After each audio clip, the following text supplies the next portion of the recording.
Impasigurado dagiti masaknan nga ahensya kan opisina iti syudad ti Baguio nakasagana da iti pangta ti Super El Nino.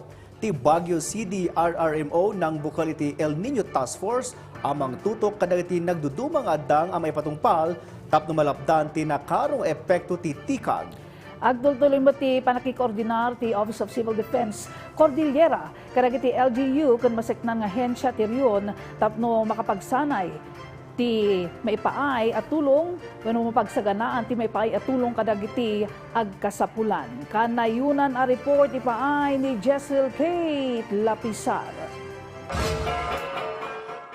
Nang bukal ti El Nino Task Force ti Baguio City Disaster Risk Reduction and Management Office kas panagsagana iti posibleng epekto ti mapadpadaanan a Super El Nino. Panggep ti Task Force apapigsaan ti koordinasyon ti nagdudumang ahensya ti gobyerno ken dagiti masaknan nga opisina tapno masolbar dagiti posible a parikot nga itunda ti tikag. Kas iti kinakurang ti danom, panagngato ti kaso ti heat-related illnesses ken dagiti pangta ti uram iti syudad. Karaman iti addang ti task force ti napaerteng nga information campaign, monitoring kadagiti lugar a posible a maapektaran ti tikag, ken panagsagana kadagiti contingency plans para kadagiti residente.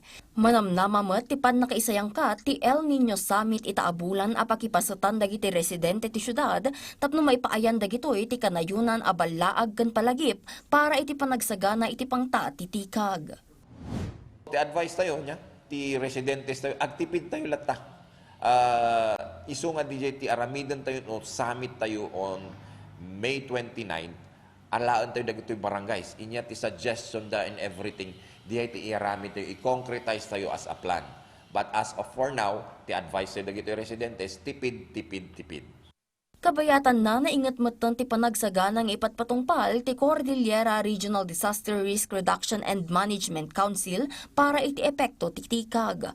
Agtultuloy ti panangipatungpal da kadagiti pre-disaster risk assessment tapno ma-review kan update ti local El Nino action plans dagiti LDRRMC kan masaknan nga ahensya. Makikokoordinar metlaeng ti Office of Civil Defense Cordillera kadagiti local government unit ti rehiyon para iti public awareness campaign ken panangipatungpal kadagiti proactive measures tapno malapdan dagiti nakarong epekto ti tikag.